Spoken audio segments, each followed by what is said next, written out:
രാവിലെ കമാൻഡോ എന്ന് പറഞ്ഞിട്ട് ബുക്കൊക്കെ കയ്യിലിരിക്കുന്നല്ലോ, മൊസാദ് എന്നൊക്കെ എഴുതിയിരിക്കുന്നത് എന്തുവാ? വലിയ ഗൗരവമുള്ള വായനയ്ക്കുള്ളതാണ്. അതെ, ഗൗരവമുള്ള വായനയ്ക്കാണ്. ഇതാണ് പുസ്തകം. ഇത് മൊസാദ് എന്ന് പറഞ്ഞ് വളരെ പ്രസിദ്ധമായ മൊസാദിൻ്റെ ചരിത്രം പറയുന്നൊരു പുസ്തകമുണ്ട്. അതിൻ്റെ രണ്ടാം ഭാഗം എന്ന് വേണമെങ്കിൽ പറയാം, commando death defying missions of the Israeli special forces.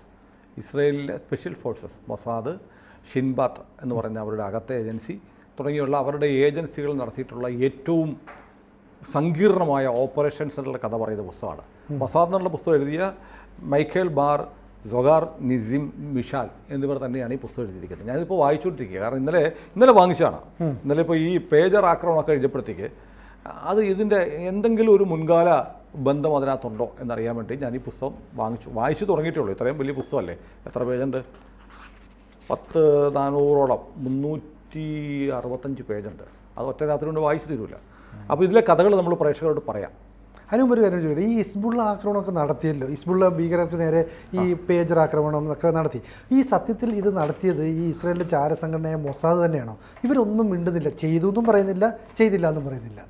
അതും ഇസ്രായേൽ എന്തെങ്കിലും പറഞ്ഞിട്ടുണ്ടോ? ഇപ്പോൾ ഇറാൻ്റെ പ്രസിഡന്റും റൈസി അങ്ങ് വിമാനം തകർന്ന് മരിച്ചുപോയി. അതെ, ഇസ്രായേലെല്ലാം പറഞ്ഞിട്ടുണ്ടോ? ഒന്നും മിണ്ടിയില്ല. ഇത് ആവശ്യമില്ല, പണി ചെയ്താൽ പോരെ. പിന്നെ വെടിവെച്ചിട്ട് ടോ ഒന്നുകൂടെ വെക്കണോ? ഈ ഇറാനിലെ പുതിയ പ്രസിഡന്റ് വന്നപ്പോൾ അവിടെയും ഈ അതല്ല, ഇപ്പോൾ ഇതിനകത്ത് ഇത് ചോദിച്ച ഏറ്റവും പ്രധാനപ്പെട്ട ചോദ്യമുണ്ട്, പ്രേക്ഷകരത് ശ്രദ്ധിക്കണം. അത് വളരെ പ്രധാനപ്പെട്ട, ഇതുവരെ പറയാത്തൊരു പേര് ഇപ്പോൾ പുറത്തു വന്നിട്ടുണ്ട്. യൂണിറ്റ് 8200. യൂണിറ്റ് 8200 007 ജെയിംസ് ബോണ്ടിൻ്റെ നമ്പർ എന്ന് പറയുന്ന പോലെ യൂണിറ്റ് 8200.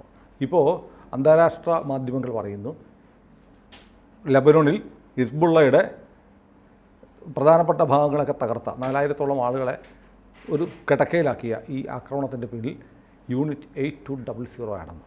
ഈ യൂണിറ്റ് 8200 എന്ന് പറയുന്നത് ഇസ്രായേലി ഡിഫൻസ് ഫോഴ്സ്, ഇസ്രായേലി സൈന്യം, പ്രതിരോധ സേനയുടെ ടെക്നിക്കൽ ഇൻ്റലിജൻസ് ഏജൻസിയാണ്. അതിനെക്കുറിച്ച് പറയുന്നത് ഞാനിപ്പം ഈ പുസ്തകത്തിൽ അതിനെക്കുറിച്ച് ഉണ്ടോ എന്ന് അറിയാനാണ് നോക്കിയത്. ഇന്നലെ തന്നെ ഞാൻ അറിഞ്ഞു, ഈ യൂണിറ്റ് 8200 ആണ് ഇതിൻ്റെ പിന്നിൽ ഈ ഓപ്പറേഷൻസ് മുഴുവൻ. ടെക്നിക്കൽ ഇൻ്റലിജൻസ്, സാങ്കേതിക വിദഗ്ധരാണ്. കാരണം ഇതിനകത്ത് വലിയൊരു സാങ്കേതിക വിദ്യ ഉണ്ടല്ലോ. ആകെ ഒരു പേജറിന് കഷ്ടിച്ച് 100 ഗ്രാമേ ഉണ്ടാകത്തുള്ളൂ. പിന്നെ പേജർ മാത്രമല്ല, വാക്കി talkie, radio, car battery, solar battery തുടങ്ങി ലെബനോണിലുള്ള ആളുകൾക്ക് ഫ്രിഡ്ജൊക്കെ എടുത്ത് തോട്ടിക്കളയുക. എന്ത് പൊട്ടിത്തെറിയോ? ഇലക്ട്രിക് അവൻ വെക്കാൻ പറ്റില്ല, മറ്റേ ഇൻഡക്ഷൻ കുക്കർ ഉപയോഗിക്കാൻ പറ്റില്ല. അപ്പോൾ ഇലക്ട്രോണിക് ഡിവൈസുകളൊന്നും ഉപയോഗിക്കാൻ ഇപ്പം ലെബനീസ് ആളുകൾക്ക് പേടിയാണ്.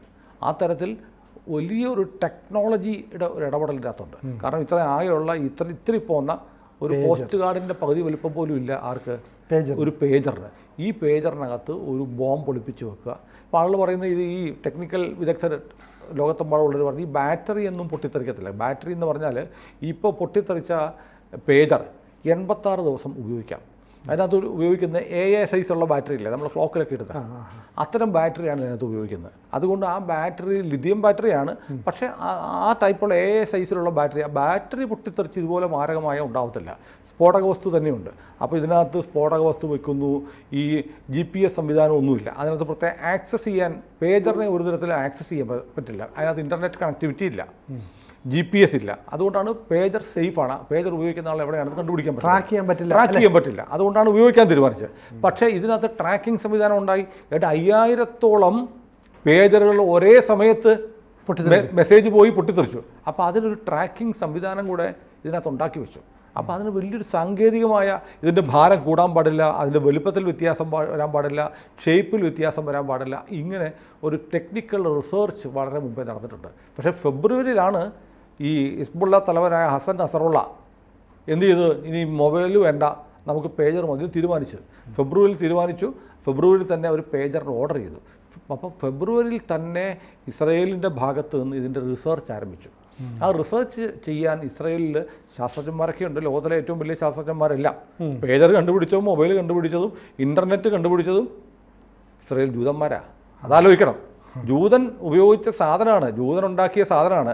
അത് നിൻ്റെയൊക്കെ കാലനായിട്ട് വരും എന്ന് ഇസ്രായേൽ ഇപ്പോൾ പറയും. ഞങ്ങൾ ഉണ്ടാക്കിയ സാധനം നിൻ്റെ കാലനാവുമെന്ന് ഇസ്രായേൽ തെളിയിച്ചുകൊണ്ടിരിക്കുകയാണ്. അത്രയും ടെക്നോളജി ഉണ്ടെങ്കിൽ അതിൻ്റെ അഡ്വാൻസ് ടെക്നോളജി അവർക്കുണ്ട്. അങ്ങനെ വരുമ്പോഴാണ് വളരെ പെട്ടെന്ന് യൂണിറ്റ് 8200 എന്നുള്ള ഇവരുടെ ഇസ്രായേലി ഡിഫൻസ് ഫോഴ്സ് എന്ന് പറഞ്ഞാൽ നമ്മുടെ പ്രതിരോധ സേനയുണ്ടല്ലോ, നമ്മുടെ BSF പോലെയുള്ള പ്രതിരോധ സേനയുടെ ടെക്നിക്കൽ ഇൻ്റലിജൻസ് ഡിപ്പാർട്ട്മെൻറ്റാണ് ഈ യൂണിറ്റ് 8200. ഞാൻ അതേക്കുറിച്ച് നോക്കുമ്പോൾ അതിൽ ഏറ്റവും സമർത്ഥരായ ചെറുപ്പക്കാരെയാണ്, 18 വയസ്സും 21 വയസ്സിനും ഇടയ്ക്കുള്ള ആളുകളെയാണ് യൂണിറ്റ് 8200 എടുക്കുന്നത്. അവർ വളരെ കൃത്യമായി സാങ്കേതിക വിദ്യയിൽ അഗ്രഗണ്യരാണ്. എന്നാൽ കമാൻഡോ പരിശീലനം കൂടെ കൊടുത്തിരിക്കുന്നു. അതായത് കത്തിക്ക് മൂർച്ചയുണ്ട്, അതിനിപ്പോൾ 2 തലയ്ക്ക് മൂർച്ച കൊടുക്കുന്ന പോലെയാണ്. ഇവർ ഏറ്റവും മികച്ച ഇസ്രായേൽ സൈന്യത്തിലെ ഏറ്റവും മികച്ച, ഏറ്റവും ചുണക്കുട്ടികളായ, ഏറ്റവും യങ്ങസ്റ്റ് ആയിട്ടുള്ള കമാൻഡോസാണ് യൂണിറ്റ് 8200 വരുന്നത്. അതുകൂടാതെ അവർക്ക് സാങ്കേതിക വിദ്യയിലും വലിയ ജ്ഞാനമുണ്ട്. അങ്ങനെ ടെക്നോളജിക്കൽ വാറിലും അഗ്രഗണ്യരായ ആളുകളെ ചേർത്തിട്ടാണ് യൂണിറ്റ് 8200 ഇവർ പരിശീലിപ്പിച്ചെടുത്തിരിക്കുന്നത്. ഇവരുടെ വെയർബോട്ട്സ് ഒന്നും ആരോടും പറയാറില്ല.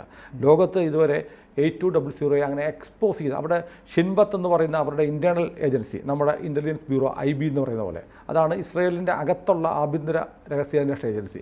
പുറത്ത് മൊസാദ്. ഇവരെക്കുറിച്ചൊക്കെ നമ്മൾ കേട്ടിട്ടുണ്ട്.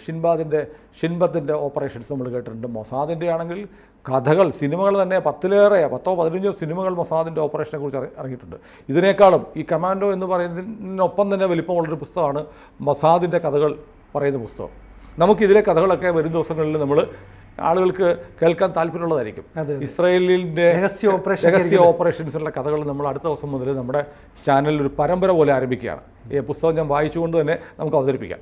അപ്പോൾ ഞാൻ പറയുന്നത്, പക്ഷേ ഇതുവരെ ഇസ്രായേൽ കാര്യമായി ലോകത്തോട് പറയാത്തൊരു ഏജൻസിയുടെ പേരിപ്പോൾ ലോകത്തിന് മുന്നിൽ വെളിപ്പെടുകയാണ്. യൂണിറ്റ് 8200.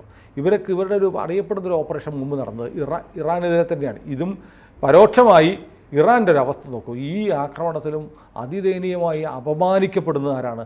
ഇറാനാണ്, അല്ലേ?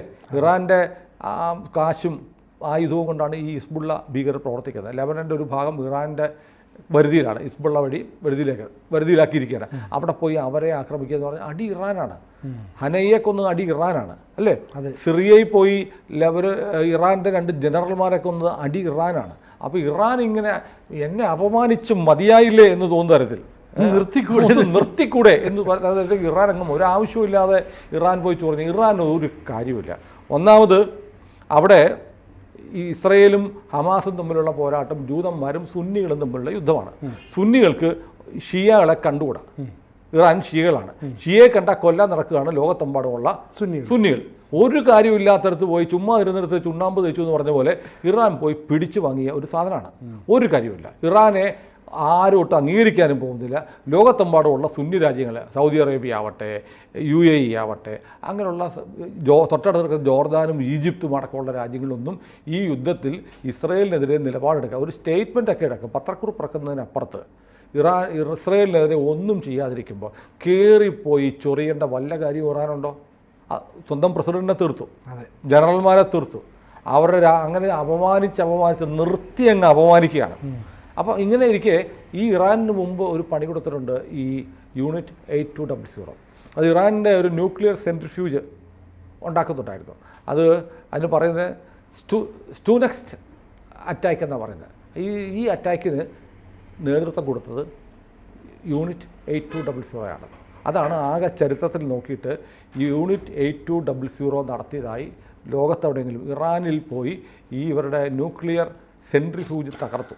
കാരണം അതുകൊണ്ടാണ് ഇറാൻ പിന്നെയും ആണവായുധം ഉണ്ടാകുന്നതിന് ഒരുപാട് പിന്നാക്കം പോയത്. മുമ്പ് ഇതേപോലെ ഒരു ഓഫർ ഉണ്ടായിരുന്നു. ഇന്ത്യയോട് ഇറാൻ പറഞ്ഞു, പാകിസ്ഥാൻ ആണവായുധം ഉണ്ടാക്കുന്നുണ്ടല്ലോ, അപ്പോൾ ഈ ഇസ്രായേൽ ഇന്ത്യയോട് പറഞ്ഞു, ഞങ്ങളത് പോയി തകർക്കാം, നിങ്ങൾ ആകെ ഒറ്റ കാര്യം ചെയ്താൽ മതി, ഇന്ത്യയിൽ വന്നിട്ട് ഞങ്ങൾക്ക് റീഫ്യൂൽ ചെയ്യാൻ, അവിടെ പോയി ഞങ്ങൾ അടി കൊടുക്കും, അവൻ്റെ ആണവ നിലയം ഞങ്ങൾ തകർക്കും. കാരണം ഇസ്ലാമിക ബോംബ് ഇസ്രായേലിന് പേടിയാണ്. ഇസ്ലാമിക രാജ്യങ്ങൾക്ക് അണുബോംബ് ഉണ്ടായി ഇവരാരെങ്കിലും കൊണ്ട് ഇസ്രായേലിന് നേരെ കൊണ്ടിടുമോ എന്നൊരു ഭയം ഇസ്രായേലിനുണ്ട്. അതുകൊണ്ട് ഇസ്ലാമിക രാജ്യങ്ങളിൽ എവിടെ ആണവായുധം ഉണ്ടാക്കിയാലും അത് ഇസ്രായേൽ തങ്ങൾക്കെതിരെയുള്ള വെല്ലുവിളിയായിട്ട് കാണും.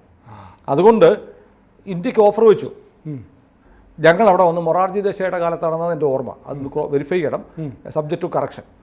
അപ്പോൾ ഗവൺമെൻറ്റിനോട് പറഞ്ഞു, ഞങ്ങൾ അവിടെ വന്നിട്ട് ഞങ്ങളവിടെ പണി നടത്തി തിരിച്ചു പോകുമ്പോൾ ഞങ്ങളുടെ ഫ്ലൈറ്റിന് ഫ്യൂൽ ഇറക്കണം, തിരിച്ചു പോകാനുള്ള ഫ്യൂൽ എന്താ പറയുക, ഞങ്ങൾ തീർത്തോളാം പണി എന്ന് പറഞ്ഞു. ഇന്ത്യ ഗവൺമെൻറ് കാണിച്ചത് തനി തന്തയില്ലാഴികയായിരുന്നു ആ കാലത്ത്. കോൺഗ്രസിൻ്റെയോ ജനതാ പാർട്ടിയുടെയോ കാലത്ത് വെരിഫൈ ചെയ്യാം പറഞ്ഞു, അത് ചെയ്യാൻ പറ്റില്ല, സമ്മതിക്കില്ല എന്ന് പറഞ്ഞു. എന്ന് മാത്രമല്ല ഇസ്രായേൽ ഇങ്ങനെ പറഞ്ഞു എന്ന് പരസ്യമായിട്ട് പറയുകയും ചെയ്തു. അങ്ങനൊരു നെറികേട് മുൻകാലങ്ങളിൽ ഇസ്രായേലിനോട് ഇന്ത്യ ഗവൺമെൻറ് ചെയ്തിട്ടുണ്ട്. പക്ഷേ ഒന്ന് ആലോചിച്ച് നോക്കൂ, അന്ന് ഇസ്രയേൽ വന്നിട്ട് പാകിസ്ഥാൻ്റെ ഈ ആണവ നിലയങ്ങൾ തകർത്തിട്ട് പോയതെങ്കിൽ പാകിസ്ഥാൻ ഇന്ന് ഒരു നൂറ്റാണ്ട് പുറകിലാകുമായിരുന്നു. കാരണം പാകിസ്ഥാൻ്റെ ഏറ്റവും വലിയ ഒരു സ്വപ്ന പദ്ധതിയായിരുന്നു ആറ്റം ബോംബ്. പക്ഷേ ഇപ്പോഴും പാകിസ്ഥാൻ ഈ സാധനം ഉണ്ടായിട്ടില്ല എന്നാണ് പറയുന്നത്.